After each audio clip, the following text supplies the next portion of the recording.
नमस्कार। प्रादेशिक समाचार के साथ मैं मुग्धा तिवारी। पहले मुख्य समाचार। लोकसभा चुनाव को लेकर भारतीय जनता पार्टी ने उम्मीदवारों के नामों की जारी की पहली सूची। प्रधानमंत्री ने कहा, जल्द ही अगले कुछ दिनों में अन्य सीटों के नामों की कर दी जाएगी घोषणा। मुख्यमंत्री चंपाई सोरेन आज गढ़वा जिले के नवनिर्मित समाहरणालय भवन, football stadium, Birsa Munda stadium, bus stand, park सहित नीलांबर पीतांबर सांस्कृतिक भवन का करेंगे लोकार्पण। झारखंड में 2 राज्यसभा सीटों के लिए 21 मार्च को होगा चुनाव। कल चुनाव आयोग जारी करेगा अधिसूचना। और राज्य में आज से फिर बदला मौसम का मिजाज। मौसम विभाग ने किया येलो अलर्ट जारी। रांची सहित राज्य के कई हिस्सों में 30 से 40 प्रति घंटे की रफ्तार से चलेंगी हवाएं। ओलावृष्टि के साथ होगी बारिश। और अब समाचार विस्तार से। प्रधानमंत्री नरेंद्र मोदी ने कहा है कि भारतीय जनता पार्टी ने लोकसभा की कुछ सीटों के लिए उम्मीदवारों की घोषणा की है और अगले कुछ दिनों में बाकी सीटों की भी घोषणा कर दी जाएगी। उन्होंने भाजपा उम्मीदवार के रूप में नामित किए गए लोगों को बधाई और शुभकामनाएं दी हैं। सोशल मीडिया पोस्टर में प्रधानमंत्री ने कहा कि हम सुशासन के अच्छे रिकॉर्ड को लेकर जनता के पास जा रहे हैं और यह सुनिश्चित कर रहे हैं कि प्रगति का फायदा गरीब से गरीब लोगों तक पहुंचे। प्रधानमंत्री ने विश्वास व्यक्त किया कि भारत की 140 करोड़ जनता एक बार फिर उन्हें आशीर्वाद देगी और विकसित भारत की आकांक्षाओं को पूरा करने के लिए मजबूती प्रदान करेगी। एक अन्य सोशल मीडिया पोस्ट में श्री मोदी ने भाजपा नेतृत्व को धन्यवाद दिया और पार्टी के करोड़ों निस्वार्थ कार्यकर्ताओं को उनमें विश्वास व्यक्त करने के लिए आभार व्यक्त किया। उन्होंने कहा कि वे लगातार तीसरी बार काशी की जनता की सेवा करने के लिए तैयार हैं। मुख्यमंत्री चंपाई सोरेन आज गढ़वा जिले में नवनिर्मित समाहरणालय भवन, बिरसा मुंडा पार्क, अंतर्राज्यीय बस स्टैंड, फुटबॉल स्टेडियम सहित बहुउद्देशीय नीलांबर पीतांबर सांस्कृतिक भवन का लोकार्पण दोपहर 12:15 बजे से करेंगे। लोकार्पण कार्यक्रम गढ़वा के राजकीयकृत +2 गोविंद हाई स्कूल मैदान में होगा। इस अवसर पर पेयजल एवं स्वच्छता विभाग मंत्री मिथिलेश कुमार ठाकुर, पथ एवं भवन निर्माण व जल संसाधन मंत्री बसंत सोरेन, कला संस्कृति, खेलकूद एवं युवा कार्य विभाग मंत्री हफीजुल हसन सहित पलामू सांसद विष्णु दयाल राम, विधायक विश्रामपुर रामचंद्र चंद्रवंशी, विधायक भवनाथपुर भानु प्रताप शाही और विधायक डाल्टेनगंज आलोक कुमार चौरसिया भी शामिल रहेंगे। लोकसभा चुनाव 2024 की तैयारियों को लेकर कल जिले के 2378 मतदान केंद्रों में #I am verified वोटर अभियान चलाया जाएगा। और जानकारी के साथ हमारे संवाददाता। लोकसभा चुनाव 2024 की तैयारियों को लेकर कल धनबाद के 2378 मतदान केंद्रों में #I am verified वोटर अभियान चलाया जाएगा। जिले की नई उपायुक्त माधवी मिश्रा ने विशेष तौर पर युवा वोटरों से इसमें हिस्सा लेने की अपील की है। इस संबंध में उन्होंने बताया कि किसी भी चुनाव में मतदान करने के लिए मतदाता का नाम संबंधित मतदान केंद्र की मतदाता सूची में निबंधित होना अनिवार्य है, लेकिन विगत चुनावों में कहीं ऐसे मामले सामने आए हैं कि कई मतदाता अपना वोटर कार्ड लेकर मतदान करने जाते हैं, लेकिन मतदाता सूची में उनका नाम निबंधित नहीं होने के कारण वह मतदान से वंचित रह जाते हैं। दीपक, आकाशवाणी समाचार, धनबाद। विश्व प्रसिद्ध व्यवसायी, भारतीय औद्योगिक क्षेत्र में विकास का मार्ग प्रशस्त करने वाले टाटा समूह के संस्थापक जमशेदजी टाटा की आज जयंती है। इस अवसर पर राज्यपाल सीपी राधाकृष्णन ने उन्हें ट्वीट कर अपने श्रद्धासुमन अर्पित की है। उन्होंने कहा कि स्वतंत्र भारत को नई तकनीक, अथक परिश्रम एवं उत्तम कौशल की त्रिवेणी से आपने उद्योग जगत को प्रगति की नई राह दिखाई है। आकाशवाणी के ताजा तरीन समाचारों के लिए आप हमारी वेबसाइट newsonair.com पर लॉग ऑन कर सकते हैं। ताजा समाचार X handle @AIR news alerts और Facebook page all India radio news पर भी उपलब्ध है। आप प्रादेशिक समाचार एकांश के X handle @AIR news _Ranchi और फेसबुक, इंस्टाग्राम पेज तथा YouTube channel AIR news Ranchi पर भी हमारे बुलेटिन सुन सकते हैं।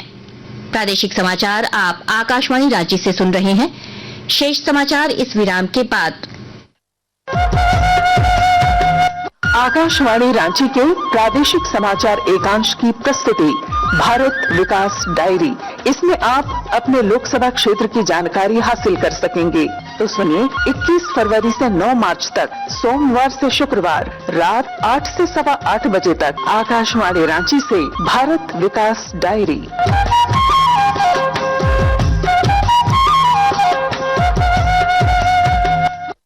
प्रादेशिक समाचार में एक बार फिर से आपका स्वागत है।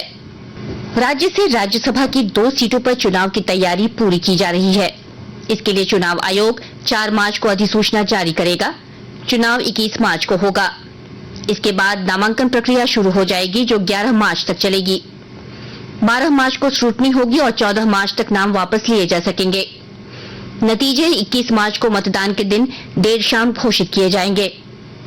इस चुनाव के लिए पर्यवेक्षक बने मुख्य निर्वाचन पदाधिकारी के रवि कुमार ने बताया कि अधिसूचना जारी होते ही विधानसभा सचिव के समक्ष नामांकन की प्रक्रिया शुरू हो जाएगी। राज्यसभा की जिन 2 सीटों पर चुनाव होना है, उन पर कांग्रेस और भाजपा का कब्जा है। कांग्रेस के धीरज प्रसाद साहू और भाजपा के समीर उरांव का कार्यकाल इस साल 3 मई को खत्म हो रहा है। अभी तक उम्मीदवारों के नाम की घोषणा नहीं की गई है। कांग्रेस और झामुमो के बीच बैठक के बाद उम्मीदवार के नाम की घोषणा जल्द की जाएगी। जिला विधिक सेवा प्राधिकार के तत्वावधान में आज जिला विधिक सेवा प्राधिकार सभा कक्ष में मोटर दुर्घटना मुआवजा से संबंधित 1 दिवसीय जिला स्तरीय कार्यशाला का आयोजन हुआ, जिसमें बतौर मुख्य अतिथि प्रधान जिला एवं सत्र न्यायाधीश सह जिला विधिक सेवा प्राधिकार अध्यक्ष राजेंद्र बहादुर पाल, एसडीपीओ श्रद्धा केरकेट्टा, डिप्टी कमांडेंट तरुण कुमार मंडल, एडीजे 3 अरविंद कुमार, डालसा सचिव राजेश कुमार, सिविल सर्जन राजमोहन खलको ने दीप प्रज्वलित कर कार्यशाला का शुभारंभ किया। कार्यशाला में न्यायिक पदाधिकारी, पुलिस पदाधिकारी, अधिवक्तागण, इंश्योरेंस कंपनी के अधिकारी और पारा लीगल वॉलंटियर को मोटर दुर्घटना मुआवजा एक्ट से संबंधित कई महत्वपूर्ण जानकारी दी गई। पश्चिमी विक्षोभ के सक्रिय होने से राज्य में एक बार फिर आज से मौसम खराब हो गया है। मौसम विभाग ने येलो अलर्ट जारी करते हुए आज से 4 मार्च तक गढ़वा, पलामू और लातेहार में ओलावृष्टि होने की बात कही है। मौसम विभाग के अनुसार इसका असर राज्य में 6 मार्च तक रह सकता है। विभाग ने 3 और 4 मार्च को 30 से 40 किलोमीटर प्रति घंटे की रफ्तार से हवा चलने की भी आशंका जताई है। 5 मार्च को बादल छाए रहेंगे, जबकि 6 मार्च को भी बारिश के आसार रहेंगे। वहीं 8 मार्च से मौसम सामान्य रहने की उम्मीद है। महिला प्रीमियर लीग क्रिकेट में कल बेंगलुरु में मुंबई इंडियंस ने रॉयल चैलेंजर्स बैंगलोर को 7 विकेट से हरा दिया। मुंबई इंडियंस ने 132 रन का लक्ष्य 16वें ओवर में केवल 3 विकेट खोकर हासिल कर लिया। एमेलिया केड ने सर्वाधिक 40 रन बनाए, उन्हें प्लेयर ऑफ द मैच घोषित किया गया। इससे पहले रॉयल चैलेंजर्स बैंगलोर ने निर्धारित 20 ओवर में 6 विकेट पर 131 रन बनाए थे। टीम के लिए एलिसी पैरी ने नाबाद 44 रन की पारी खेली थी। प्रतियोगिता में आज गुजरात टाइटंस का मुकाबला दिल्ली कैपिटल्स से होगा। यह मैच बेंगलुरु में ही शाम 7:30 बजे से खेला जाएगा। और अब अखबारों की सुर्खियां। राजधानी से छपने वाले लगभग सभी अखबारों ने लोकसभा चुनाव को लेकर भाजपा की ओर से राज्य के 14 सीटों के लिए अपने उम्मीदवारों के नामों की पहली सूची जारी करने की खबर को प्रमुखता से छापा है। वहीं बजट सत्र के समापन की खबर के साथ साथ देश दुनिया की खबरों को भी अपने पहले पन्ने पर जगह दी है। प्रभात खबर ने अपनी सुर्खी बनाते हुए लिखा है, रांची से संजय सेठ और खूंटी से अर्जुन मुंडा को टिकट। हिंदुस्तान अखबार ने अपने पहले पन्ने पर मुख्यमंत्री चंपाई सोरेन के हवाले से लिखा है, गांवों में बकाया बिजली बिल को माफ करेंगे। दैनिक भास्कर ने लिखा है, झारखंड 7 पुराने चेहरे, 2 का टिकट कटा, 2 नए को मौका। दैनिक जागरण ने अपने पहले पन्ने की शीर्षक बनाई है, रांची से संजय सेठ व खूंटी से अर्जुन मुंडा लड़ेंगे, जयंत और सुदर्शन का टिकट कटा। राज्य एक्सप्रेस ने प्रधानमंत्री के हवाले से लिखा है, बंगाल में अपराधी तय करते हैं गिरफ्तारी का समय। राष्ट्रीय नवीन मेल ने लिखा है, झारखंड की 2 राज्यसभा सीटों पर चुनाव के लिए तैयारी पूरी, कल चुनाव आयोग जारी करेगा अधिसूचना। टाइम्स ऑफ इंडिया ने अपनी सुर्खी बनाते हुए लिखा है, बाइक टूर के दौरान दुमका में स्पेनिश टूरिस्ट के साथ सामूहिक दुष्कर्म। और हिंदुस्तान टाइम्स ने अपनी सुर्खी बनाई है, बीजेपी ने लोकसभा चुनाव के लिए पहले सूची जारी की, प्रधानमंत्री वाराणसी के उम्मीदवार होंगे।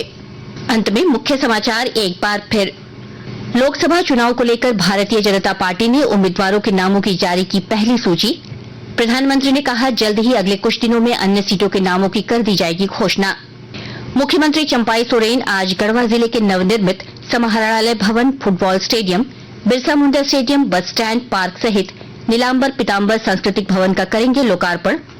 झारखंड में 2 राज्यसभा सीटों के लिए 21 मार्च को होगा चुनाव, कल चुनाव आयोग जारी करेगा अधिसूचना। और राज्य में आज से फिर बदला मौसम का मिजाज, मौसम विभाग ने किया येलो अलर्ट जारी। रांची सहित राज्य के कई हिस्सों में 30 से 40 प्रति घंटे की रफ्तार से चलेंगी हवाएं, ओलावृष्टि के साथ होगी बारिश। इसके साथ ही आकाशवाणी रांची से प्रादेशिक समाचार का ये बुलेटिन समाप्त हुआ। नमस्कार।